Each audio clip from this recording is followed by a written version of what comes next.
बिस्मिल्लाहिर्रहमानिर्रहीम। अस्सलाम वालेकुम स्टूडेंट्स। आज हम करेंगे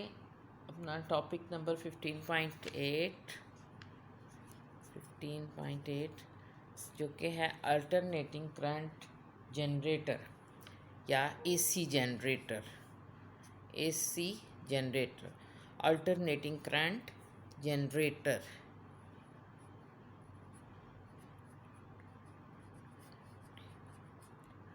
अब ये क्या है अल्टरनेटिंग करंट जनरेटर? क्या चीज़ है ये? It is a device used to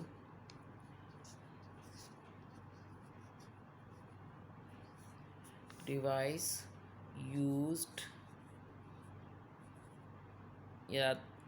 which converts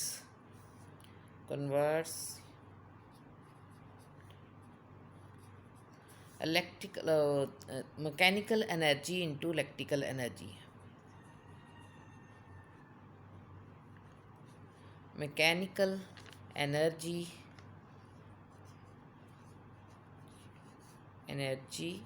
into electrical energy या into electric current. Electric current के एसी जनरेटर ऐसा डिवाइस है जो कि मैकेनिकल एनर्जी को यूज़ करते हुए अल्टरनेटिंग करंट जनरेट करता है। ठीक है, अल्टरनेटिंग करंट बनाता है। तो अल्टरनेटिंग करंट क्या होता है? या अल्टरनेटिंग करंट या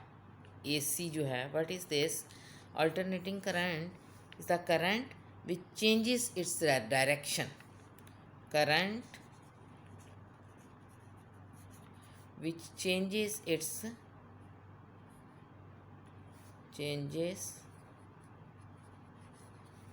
its direction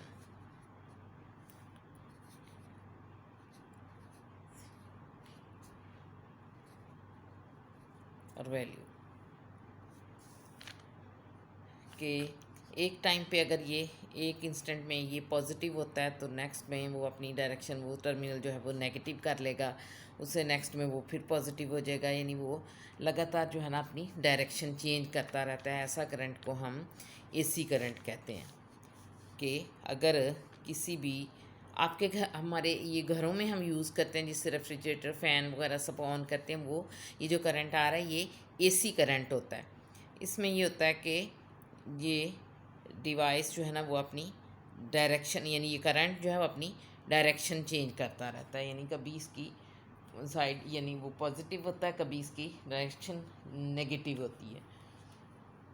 अगर कोई स्विच है या कोई टर्मिनल्स हैं, किसी अल्टरनेटिंग करंट सोर्स है कोई भी जहाँ से हमें करंट मिल रहा है, उसके ये दो टर्मिनल्स हैं, तो एक टाइम पे एक पॉजिटिव होगा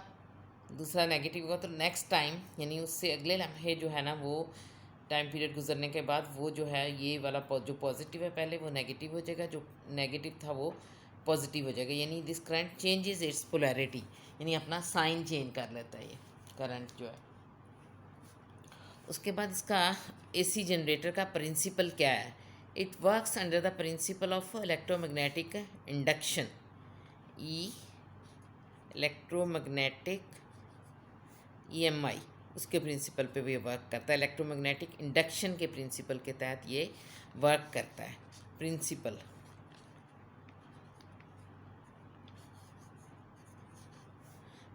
क्या है? It works at the principle of electromagnetic induction के a coil, an alternating current generator works on Faraday's law of electromagnetic induction. When a coil is rotated in a uniform magnetic field, तो क्या होता है? When a coil is rotated in uniform magnetic field, an EMF is induced at the ends of the coil, and since a current is induced in this coil, यानी EMF induce होने की वजह से उसमें क्या है? इंड्यूस करंट फ्लो करेगा। तो ये इस प्रिंसिपल के तहत वर्क करता है। उसके बाद कंस्ट्रक्शन इसकी क्या होगी कि ये कंस्ट्रक्ट कैसे किया जाता है? इसमें है कि number of coils bonded on an iron cylinder called armature, यानी ये एक तो आर्मेचर पे मुश्तमिल होता है। जो क्या है, आर्मेचर इज़ द ऐसे रेक्टेंगुलर फ्रेम होता है, उसके ऊपर कॉइल लिपटी हुई होती है ऐसे, ठीक है। And this is called armature, इसको आर्मेचर बोलते हैं। तो अब ये तो सिर्फ एक टर्न मैंने बनाया ना, तो this can be more than one turn, यानी इससे ये कॉइल जो है ना वो इसके एक से ज़्यादा टर्न भी हो सकते हैं ऐसे।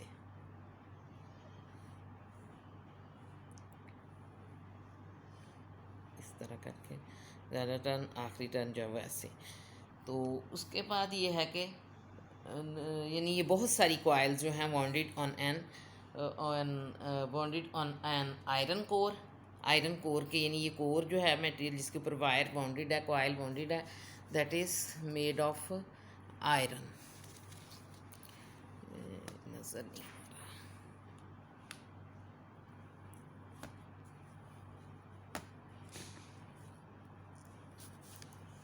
coil is bonded on an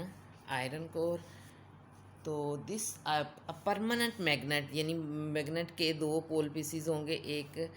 जो है नॉर्थ पोल है, यानी कोई परमानेंट मैग्नेट है, उसके दो पोल पीसीज के दरमियान इसको रखा जाता है, एक नॉर्थ और एक जो है वो साउथ पोल।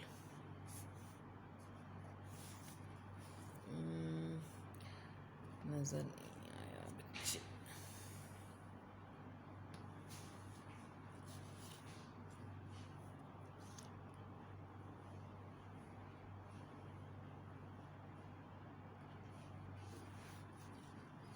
यानी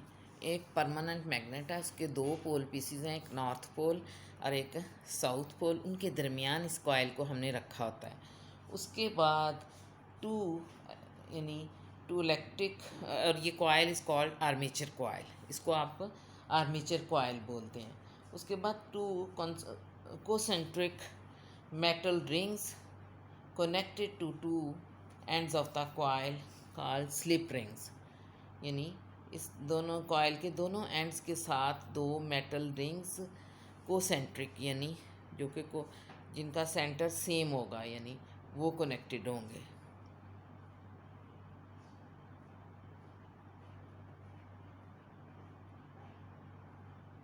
मेटल रिंग्स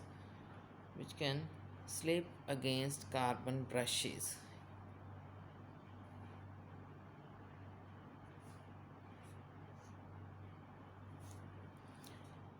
और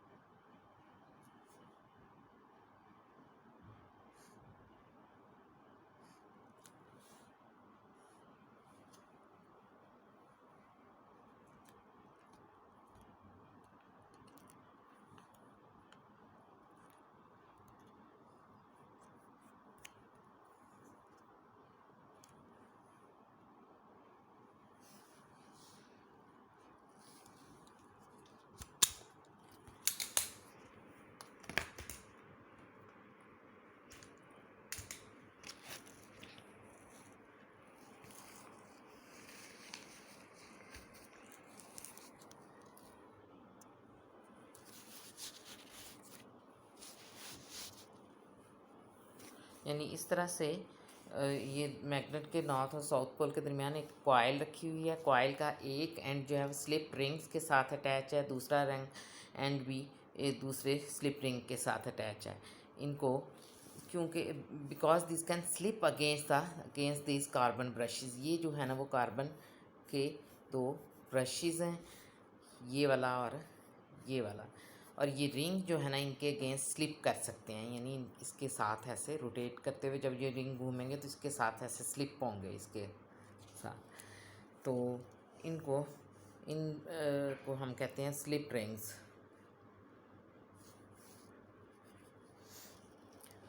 तो these carbon brushes are used as current leads के तौर पर भी यूज़ होते हैं, यानी जब हम इससे करंट जनरेट होगा तो वो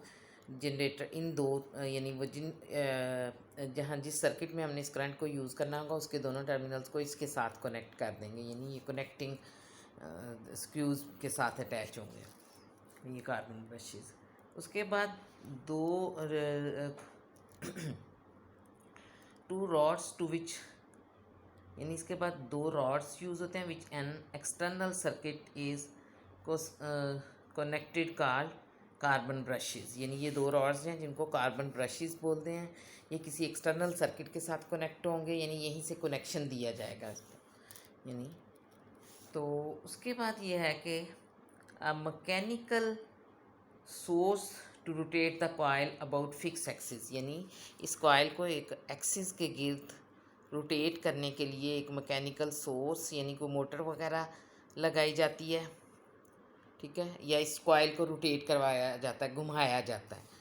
तो ये क्या है, कॉइल जब ये एक्सिस के ये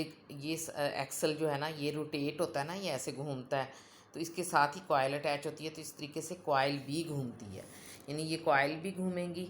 वो भी रोटेट करेगी। तो उसके बाद इंड्यूस्ड हम ये जब कॉइल इधर, अब ये क्या है कि मैग्नेटिक लाइंस ऑफ फोर्स जो है, मैग्नेटिक फील्ड लाइंस ऐसे होंगी नॉर्थ से साउथ की तरफ,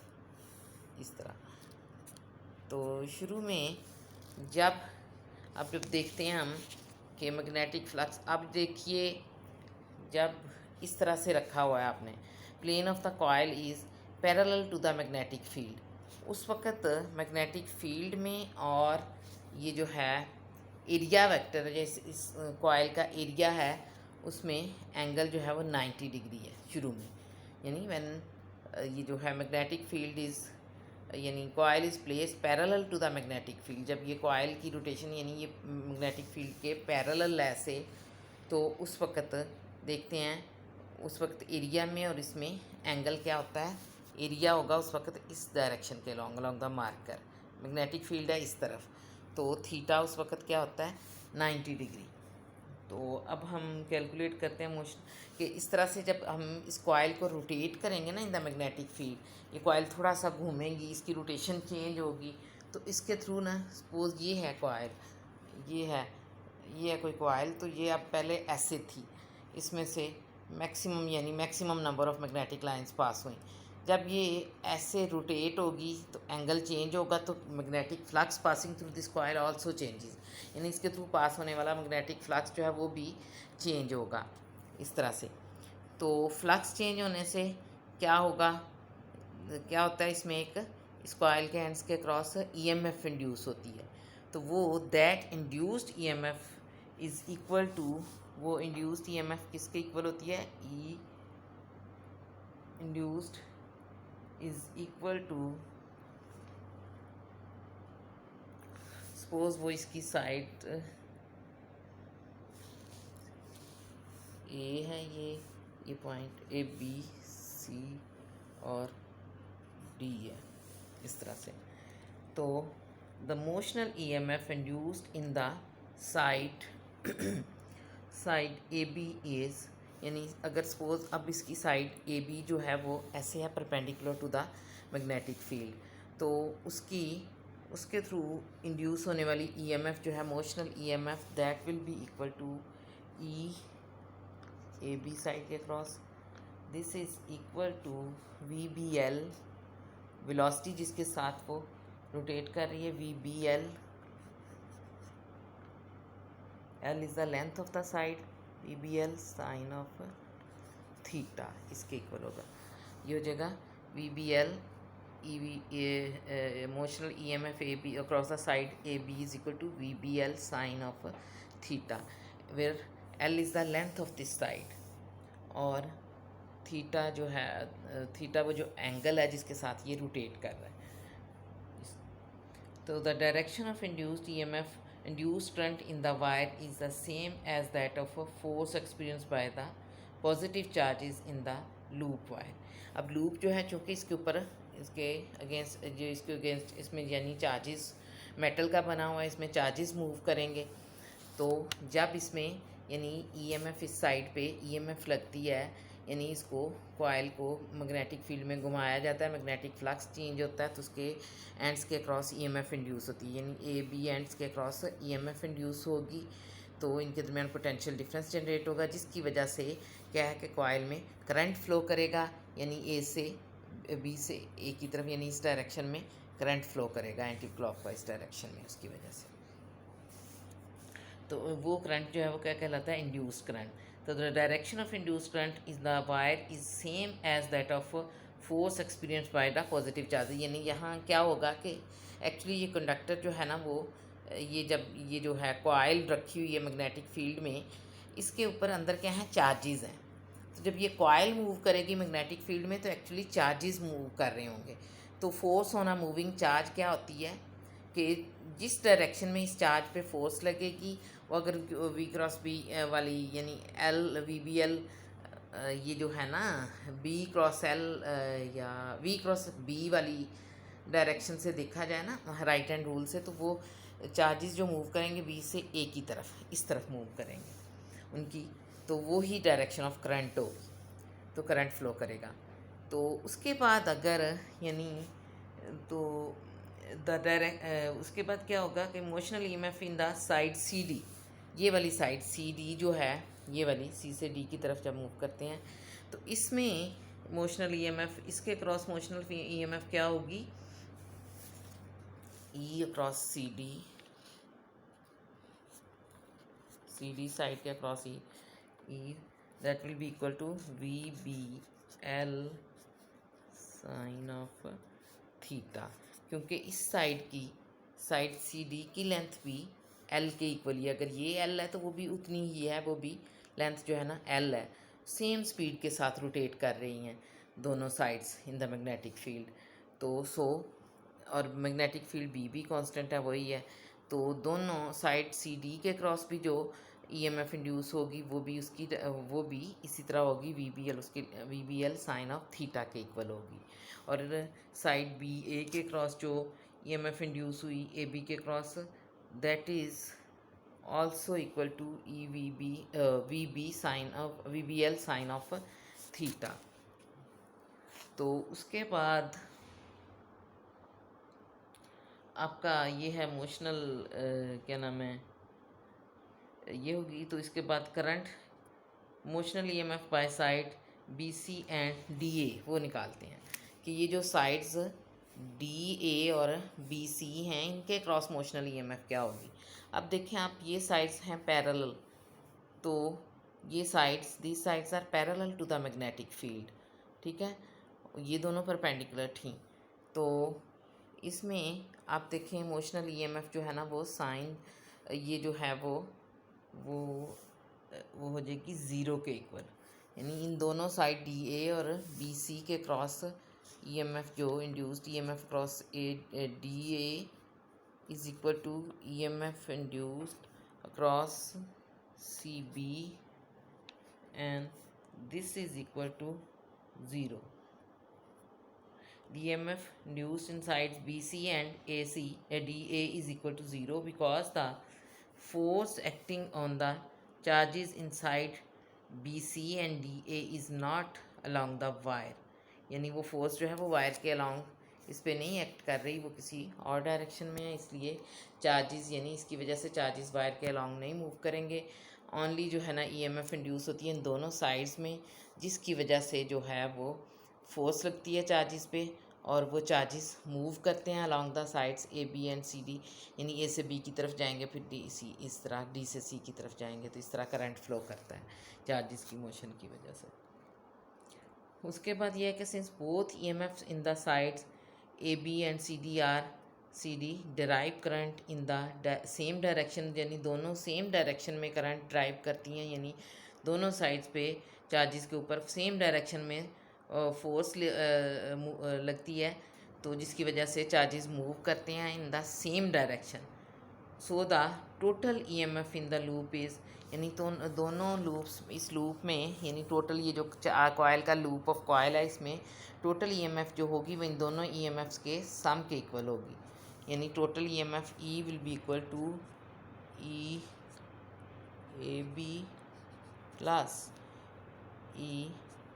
सी डी, ये बी साइड के अलॉन्ग ईएमएफ और सी डी साइड के अलॉन्ग ईएमएफ उन दोनों का सम के इक्वल होगी। तो ये अब इसको हम ऐड कर लेते हैं। ये क्या है, V B L sine of theta plus VBL sine of sine theta इसके इक्वल, यानी इन दोनों के सम के इक्वल। तो ये क्या आ जाएगा देखते हैं। ई किसके इक्वल आएगा हमारे पास, E is equal to 2VBL sine of theta इसके इक्वल आ जाएगा 2VBL sine of theta. If there are, ये तो हमने किसी मतलब इस कॉइल के एक सिंगल टर्न के थ्रू फ्लक्स निकाला है ना, थ्रू उसके अक्रॉस EMF निकाली है। अगर if coil consist of n number of turns, अगर उसमें n नंबर ऑफ टर्न्स हों तो then total EMF induced in the coil, यानी उस कॉइल के सारे टर्न्स में जो EMF इंड्यूस होगी that will be equal to n, यानी वो किसके इक्वल होगी 2n, यानी n 2n VBL sine of theta इसके इक्वल होगी 2n VBL sine of theta इसके इक्वल। तो उसके बाद v चूँकि हमारे पास वेलोसिटी में और एंगुलर वेलोसिटी में और लीनियर वेलोसिटी में एक रिलेशन है कि v is equal to r omega, where r is the radius of the circular path, यानी जिस सर्कुलर पाथ के अलाउंग कोई बॉडी मूव करती है, ये कॉइल भी तो सर्कुलर रोटेशन प्रोड्यूस कर रही है ना, तो उस पाथ का radius multiplied by angular velocity, omega क्या कहलाती है एंगुलर वेलोसिटी। तो ये v और एंगुलर वेलोसिटी में जो लीनियर वेलोसिटी और एंगुलर वेलोसिटी में जो रिलेशन है वो इसके इक्वल है। तो अब हम v की जगह पे एंगुलर वेलोसिटी वाला रिलेशन पुट करते हैं, तो हमारे पास e किस चीज़ के इक्वल आ जाएगा, e will be equal to 2n r, v की जगह उसकी वैल्यू लगाएंगे r ओमेगा और r omega BL sine of theta इसके इक्वल आ जाएगा 2n r omega BL sine of theta के इक्वल। उसके बाद हम क्या करते हैं, उसके बाद हम इंड्यूस करंट फाइंड आउट करते हैं, ये है इंड्यूस्ड EMF। अब हम इसको अगर कर लेते हैं कि t इज़ इक्वल टू 0, तो व्हेन साइन,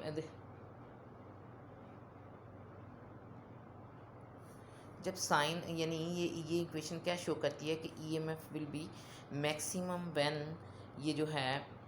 क्या नाम है ये चीज़ omega T, sine omega T जो है ना, साइन थीटा, यानी जब थीटा मैक्सिमम होगा। अब थीटा में और ओमेगा टी में भी एक रिलेशन है, theta is equal to omega T, angular velocity omega बराबर होती है omega is equal to angular displacement theta. अगर एंगुलर डिस्प्लेसमेंट हो उसको हम टाइम से डिवाइड करें तो हमारे पास आ जाती है एंगुलर वेलोसिटी। तो थीटा किसके बराबर आएगा इस रिलेशन से, theta will be equal to, theta is equal to omega into T, omega T. तो अब थीटा की जगह हम ओमेगा टी लगा दें किस इक्वेशन में, तो ये आ जाता है EMF is equal to 2nr omega BL sine of omega T. तो अब ये इक्वेशन ये शो करती है कि जब साइन ओमेगा टी 1 के इक्वल होगा, ये चीज़ 1 के इक्वल होगी, तो EMF जो है ना वो मैक्सिमम होगी, उसकी वैल्यू जो है ना उस वक्त मैक्सिमम होगी। यानी जब थीटा जो है, साइन ओमेगा टी कब 1 होता है, जब थीटा जो है या ओमेगा टी जो है it is equal to 90 degree, यानी ये 90 डिग्री हो या 90 डिग्री के एंगल का कोई मल्टीपल 270 डिग्री हो, तो फिर ये थीटा जो है ना ओमेगा टी जो ना वो 1 के, साइन ओमेगा टी 1 के इक्वल होगा। तो उस वक्त EMF when sine omega T is equal to 1, then EMF जो है ना वो किसके इक्वल होगी, E मैक्सिमम के इक्वल, यानी EMF will be equal to E maximum. तो अब हम निकालते हैं, इसकी जगह लगाते हैं, तो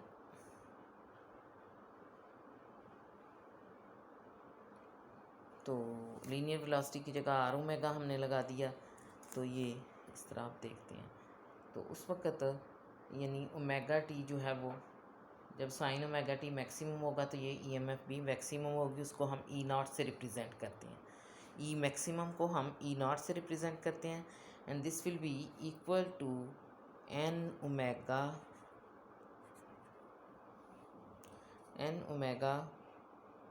यानी A B N omega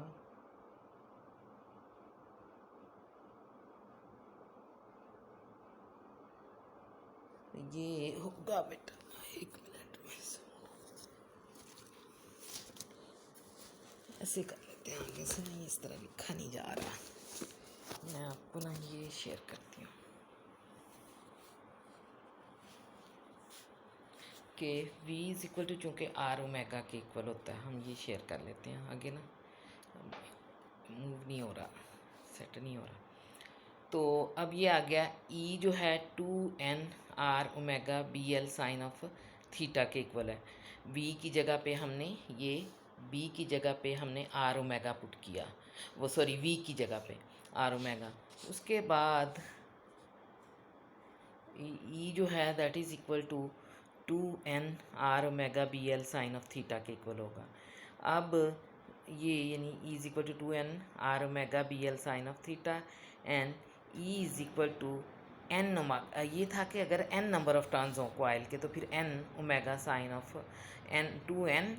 are omega B L sine of theta के इक्वल होगा, यानी ये n साथ लग जाएगा। अब n ओमेगा को हम बाहर ले लेते हैं, 2r जो है ना ये अंदर ले लेते हैं, 2r इंटू एल और b साइन थीटा के इक्वल कर लेते हैं, यानी 2rl b साइन थीटा के। अब ये r जो है ना वो ये जिस तरह कॉइल का था ना, r है यहाँ से लेकर यहाँ तक का डिस्टेंस, यहाँ से लेकर सेंटर से लेकर यहाँ तक का डिस्टेंस जो है ना दिस इज़ कॉल्ड r, ये r के इक्वल होता है। अब 2r जो है ये टोटल डिस्टेंस है, यानी टोटल विड्थ जो है ना इस कॉइल की दैट इज़ कॉल्ड 2r, वो 2r के इक्वल है। यानी 2r जो है वो इस कॉइल की विड्थ है जिसको हम घुमा रहे हैं मैग्नेटिक फील्ड में, जो कि रोटेट की जा रही है मैग्नेटिक फील्ड में। इस कॉइल की विड्थ जो है वो 2r के इक्वल है। यहाँ तक डिस्टेंस r, यहाँ से यहाँ तक, और ये टोटल जो है वो 2r के इक्वल है। तो 2r इंटू यानी width of the coil multiplied by length of the coil, this is 2r into L, this is equal to 2rl जो है ना this is called area of the coil, यानी area of the loop, ये जो coil का loop है उसका area. तो A is the, if A is the area of the coil, this will be equal to 2r into L sin 2r into L इसके equal होगा, और theta जो है वो ओमेगा टी के इक्वल है। तो अब ये सारी चीज़ें इस इक्वेशन में पुट कर दें तो हमारे पास EMF किसके इक्वल आ जाती है, E is equal to n omega, ये बाहर ही रह गया, 2rl जो है वो A के इक्वल आ गया, n omega A B sine of theta इसके इक्वल आ गया। हमारे पास EMF जो है इसमें इंड्यूस होगी कॉइल के क्रॉस EMF, वो इसके इक्वल आ गई, n omega A B sine of omega T. अब थीटा को भी ओमेगा टी पुट करें। इसके बाद this equation shows that the induced EMF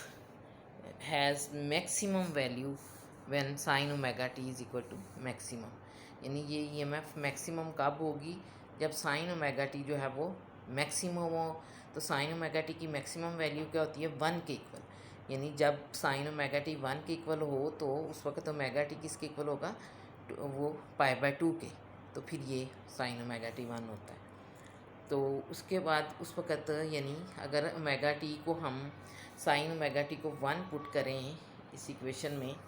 इस वाली इक्वेशन में साइन ओमेगा टी को 1 के इक्वल पुट करें तो उस वक्त EMF जो होगी वो मैक्सिमम होगी, और मैक्सिमम EMF को हम E नॉट से रिप्रेजेंट करते हैं। तो so E not will be equal to E maximum and this will be equal to n omega A B sine omega T, हमने कहा था ना कि 1 के इक्वल होगा तो उसकी जगह हमने 1 लिख दिया, तो ये आ गया। उसके बाद आपके पास E naught is equal to, यानी इस वाली इक्वेशन में इसमें यानी इसमें ये ई नॉट किसके इक्वल है, N omega A B,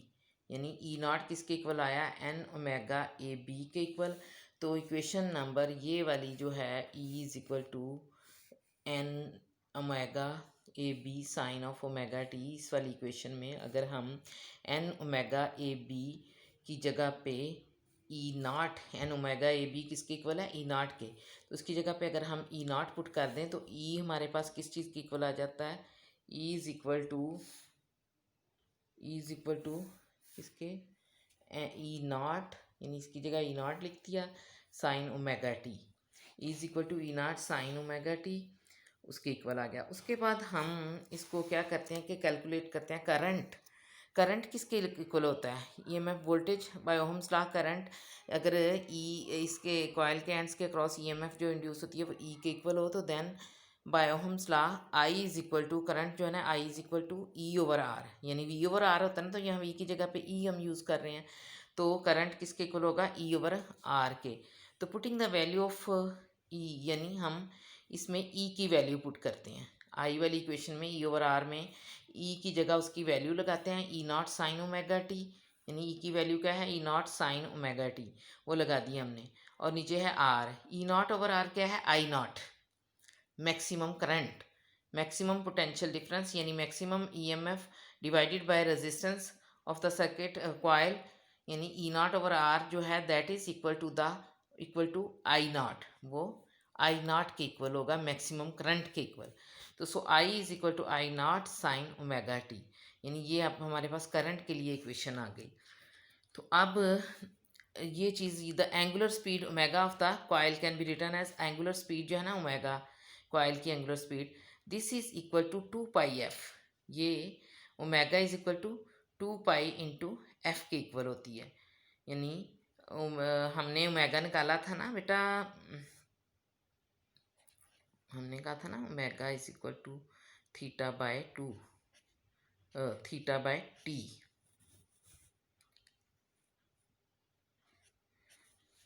T. तो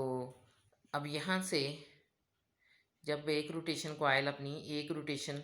मुकम्मल करती है तो उस वक़्त एंगल जो होता है वो कितना होता है, थीटा कितना, वो जब एक रोटेशन कंप्लीट करती है तो कितना एंगल मूव करती है, 2π। तो फिर ओमेगा किसके इक्वल आ गया, 2π ओवर टी। तो एक रोटेशन के दौरान जितना टाइम लगता है that is called time period, वो कैपिटल टी के इक्वल होता है। तो ये आ जाता है 2π 1/2, जो टी जो है ना टाइम पीरियड का रेसिप्रोकल जो होता है ना, that is equal to frequency, number of times the coil rotated in 1 second, उसके इक्वल होता है। तो ये इसलिए omega is equal to 2πf के इक्वल आ जाएगा आपके पास। तो हम इस इक्वेशन में ईएमएफ वाली में E is equal to E not sine omega T की जगह पे साइन 2πf इंटू टी लगाएंगे, ओमेगा की जगह 2πf लगाएंगे, टी की जगह टी। तो ये आ जाएगा E naught is equal to sine omega T into 2πf, और I is equal to similarly इसी तरीके से I is equal to I naught sine omega T sine 2πf into T, यानी फ्रीक्वेंसी की फॉर्म में हम इसको यूँ लिखेंगे। This is the equation for current, यानी जो करंट जनरेट होगा इसमें कॉइल में, that is the sine function of omega T, उसका ओमेगा टी का साइन फंक्शन है। तो इस तरह से करंट के लिए जो और वोल्टेज के लिए जो हम कर्व ग्राफ अगर प्लॉट करें ना बिटवीन टाइम एंड वोल्टेज, और इस तरह बिटवीन टाइम एंड करंट अगर ग्राफ प्लॉट करें that will be a sine wave, वो एक साइन वेव होगा। तो इसको हम इसकी मुख्तलिफ रोटेशंस के लिए देखते हैं शुरू में, कि जब आपके पास कॉइल की रोटेशन थी ये वाली, शुरू में जब थीटा जो है ना 0 डिग्री है, कि उस वक़्त देखें एरिया भी ऐसे परपेंडिकुलर है और मैग्नेटिक फील्ड बी भी परपेंडिकुलर है इस वक्त, यानी बी और यानी मैग्नेटिक फील्ड बी की डायरेक्शन यूँ है ना, और एरिया कॉइल के फेस सरफेस पे ये जो है ए बी साइड, उस पे एरिया की डायरेक्शन भी along the normal to the surface होती है ना, तो नॉर्मल की डायरेक्शन भी बी की डायरेक्शन के अलॉन्ग होगी। तो उस वक्त थीटा इज़ इक्वल टू 0 है, यानी इस वक्त क्या है, theta is equal to 0 if the angle between V and B is equal to 0, the plane of the loop is perpendicular to B, उस वक्त लूप का प्लेन जो है ना वो प्लेन ऑफ द कॉयल जो है ना that will be perpendicular to B, वो मैग्नेटिक फील्ड के परपेंडिकुलर होगा, लेकिन एरिया जो है ना उसकी डायरेक्शन जो है वो parallel to the magnetic field होगी। And the current will be zero, उस वक्त करंट जो है ना वो ज़ीरो होगा, क्योंकि थीटा है, theta is equal to zero है, यहाँ थीटा ज़ीरो है तो साइन थीटा, चूँकि वो जो है ईएमएफ और आई जो हैं करंट जो हैं these are the sine function of sine theta के प्रोपोर्शनल है, तो जब थीटा ज़ीरो होगा तो साइन थीटा भी ज़ीरो होगा, तो साइन थीटा ज़ीरो होने का मतलब है कि इस इक्वेशन में यानी करंट वाली इक्वेशन में I is equal to I naught sine omega T, जब at T is equal to zero पे इनिशली जब टी ज़ीरो होता है तो थीटा भी उस वक्त ज़ीरो होता है, तो उस वक्त साइन ज़ीरो चूँकि ज़ीरो होगा तो उस वक्त करंट भी जो है वो ज़ीरो आ जाएगा, उसकी वैल्यू जो है ना वो ज़ीरो आ जाएगी। और जब इसकी रोटेशन चेंज हो, कॉइल जो है वो इस तरह घूमे, रोटेट करे, प्लेन ऑफ द कॉइल जो है इट बिकम्स, जो it makes angle theta with the area, यानी एरिया वेक्टर भी घूमेगा, जैसे कॉइल का प्लेन घूमेगा, कॉइल घूमेंगी तो उसका एरिया भी उसी तरीके से घूमेगा। तो if there is an angle theta between the area and magnetic field B, इस तरह से हो, तो उस वक़्त जो है when theta is equal to 90 degree हो। अब ये देखें ना, सपोज ये है plane of the coil is parallel to the magnetic field, वो मैग्नेटिक फील्ड के पैरेलल है, जबकि इसका एरिया जो है ना it is perpendicular to the magnetic field, magnetic field इस तरफ, एरिया अलॉन्ग दिस मार्कर, ठीक है ना, एरिया इस मार्कर के अलॉन्ग है, तो दोनों में एंगल क्या आया 90 डिग्री। तो when theta is equal to 90 degree, sine theta जो है वो दैट इज़ इक्वल टू, यानी theta is equal to 90 degree होगा ना, तो विच इज़ कॉल्ड रेडियंस में वो π/2 होता है, 90 डिग्री जो है ना π/2 के इक्वल होता है, रेडियंस में मैयर करें, डिग्रीज में मैयर करें तो 90 डिग्री होगा एंगल, तो 90 डिग्री का एंगल रेडियंस में π/2 के इक्वल होता है। तो the value of current is, उस वक़्त चूँकि आई होता है ना हमारे पास, I is equal to I naught sine theta या ओमेगा टी, तो जब थीटा ज़ीरो है π/2 के इक्वल है, साइन π/2 मैक्सिमम होगा यानी 1 के इक्वल होगा, तो उस वक्त I is equal to I naught होगा, यानी when theta is equal to 90 degree उस वक्त आई जो है वो मैक्सिमम है, the value of current is maximum and plane of coil is parallel to the magnetic field, जब प्लेन ऑफ कॉइल जो है ना वो मैग्नेटिक फील्ड की डायरेक्शन यूँ है, कॉइल का प्लेन भी उसके पैरेलल है, लेकिन इसके कॉइल का एरिया जो है that is along the normal to the surface of the coil, उसके ऊपर नॉर्मल है, इसलिए दोनों के एरिया की डायरेक्शन और जो है मैग्नेटिक फील्ड की डायरेक्शन के दरमियान एंगल जो है वो 90 डिग्री है। सो साइन ऑफ 90 डिग्री चूँकि 1 के इक्वल होता है तो ये चीज़ 1 हो जाएगी, तो I is equal to I naught हो जाएगा इस केस में। तो व्हेन, अब उसके बाद है कि when theta is equal to 180 degree, हम आगे मज़ीद घुमा दें यानी रोटेट कर जाए कॉइल जो है वो रोट के, पहले इसकी ये वाली फेज़ सामने थी ना, तो अब इसकी ऑपोजिट, इसके जो ऑपोजिट फेज़ है ना वो सामने आ जाए इनिशियल में, तो कॉइल जो है 180 डिग्री तक रोटेट कर ले, यानी पहले यहाँ से वो रोटेट करके ऐसे आई तो 90 डिग्री रोटेट किया, अब जो है वो चेंज होकर रोटेशन उसकी वो है 180 डिग्री हो गई, यानी तो उस वक़्त थीटा जब 180 डिग्री होगा तो which is equal to pi radians के इक्वल है वो, यानी 180 डिग्री जो है ना रेडियंस में पाई के बराबर है, तब तो plane of the coil is, उस वक़्त कॉइल का प्लेन जो है ना वो यूँ मैग्नेटिक फील्ड में परपेंडिकुलर होगा, यानी इस तरह जैसे मेरी फिंगर्स है ना ये अगर रखी हुई हैं, सपोज इस तरफ भी मैग्नेटिक एंड नॉर्थ पोल है, इस तरफ साउथ पोल है, सेंटर में प्लेन, ऐसे फिंगर्स रखी हैं, तो इस वक्त plane of the coil is perpendicular to the magnetic field, यानी वो मैग्नेटिक फील्ड के परपेंडिकुलर होगा, लेकिन एरिया की डायरेक्शन ऐसे अवे फ्रॉम द फिंगर्स होगी, वो एरिया की डायरेक्शन मैग्नेटिक फील्ड के ऑपोजिट होगी। तो इस केस में बेटा, इस केस में जब area is perpendicular to magnetic field होगा तो एंगल जो है ना वो जो है वो एरिया और उसके दरमियान जो है वो किसके इक्वल आ जाएगा, पाई रेडियंस,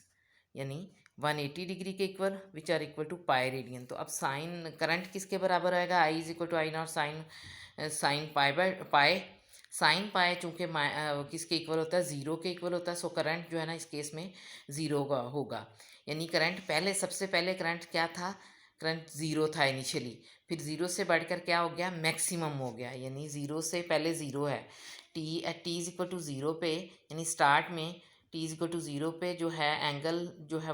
एंगल ज़ीरो है, तो उस वक्त करंट ज़ीरो है। जब एंगल जो है पाई बाय टू हो जाता है time T is equal to, यानी एक टाइम पीरियड के, यानी एक का चौथा हिस्सा गुजरता है, पाई बाय फोर, यानी टी बाय फोर के इक्वल टाइम गुजरता है ना, टाइम पीरियड के चौथा हिस्से के इक्वल टाइम गुजरता है, तो उस वक्त कॉइल की रोटेशन इस तरह से होगी कि उस वक्त जो है थीटा जो है ना वो पाई बाय टू के इक्वल होगा। जब थीटा पाई बाय टू के इक्वल होगा तो करंट मैक्सिमम होगा, यानी उसकी वैल्यू आई नॉट के इक्वल, मैक्सिमम वैल्यू के इक्वल होगी। उसके बाद थीटा फिर रोटेशन चेंज होगी, थीटा बढ़ेगा, थीटा पाए हो जाएगा, पाई बाय टू से बढ़कर पाए हो गया जब थीटा, तो जो करंट है वो कम होते होते ज़ीरो हो गया। यानी जब एंगल पाए था, यानी पाए एंगल रोटेट कर लिया कॉइल ने, तो उस वक्त थीटा जो है ना वो ज़ीरो हो गया। उसके बाद जब एंगल जो है वो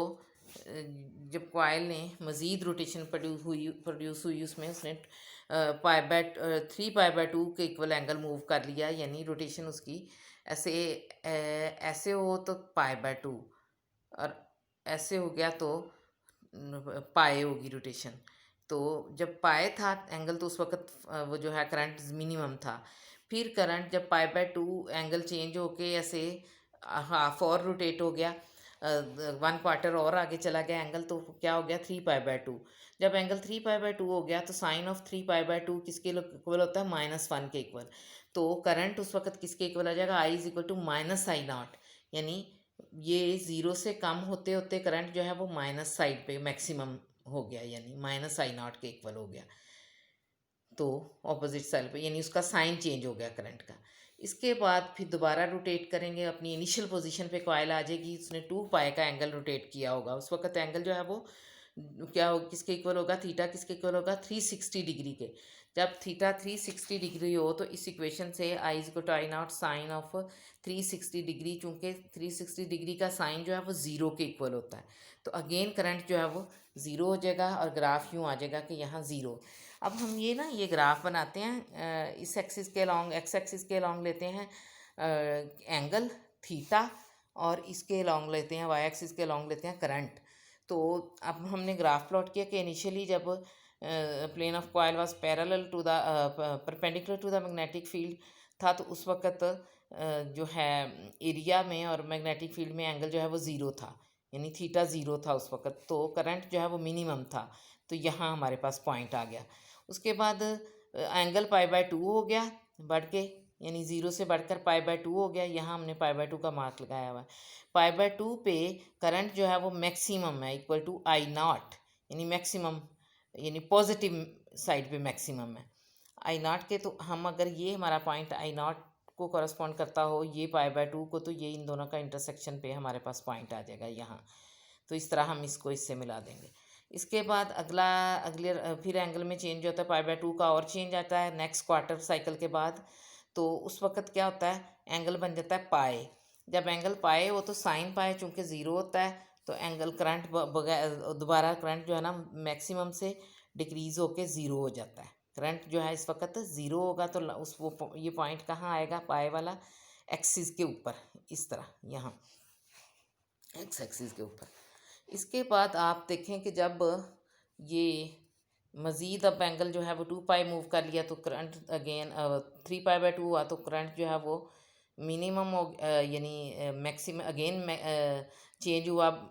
अब करंट डिक्रीज़ होता है, डिक्रीज़ होते तो ये माइनस वन पे पहुंच जाता है, यानी नेगेटिव मैक्स साइड पे मैक्सिमम हो जाएगा। माइनस वन हो गया, sine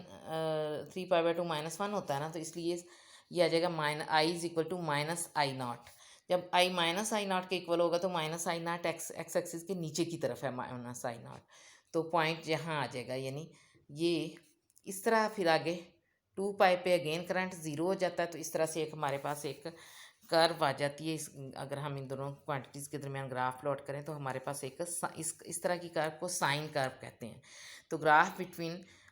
theta and I is a sine function of time यानी sine I is the function of sine function of theta. इस तरह से ग्राफ आ जाता है इसके दरम्यान, तो ये इसके इक्वल होता है। तो इस तरीके से इसमें अल्टरनेटिंग करंट जनरेटर में जब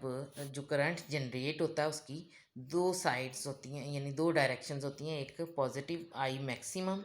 प्लस आई मैक्सिमम जो होता है, दूसरा माइनस आई मैक्सिमम। यानी ये आई और आई नो यानी मैक्सिमम और मिनिमम करंट के दरमियान रोटेट करता रहता है करंट,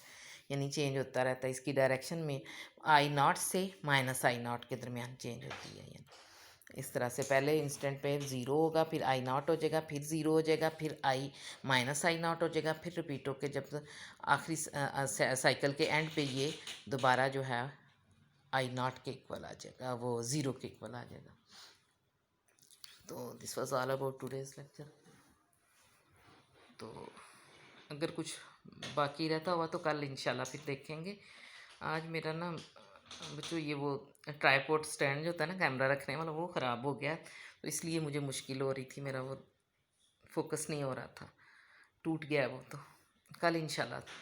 दोबारा सेट करेंगे। अगर आपको ना समझ आई हुई तो फिर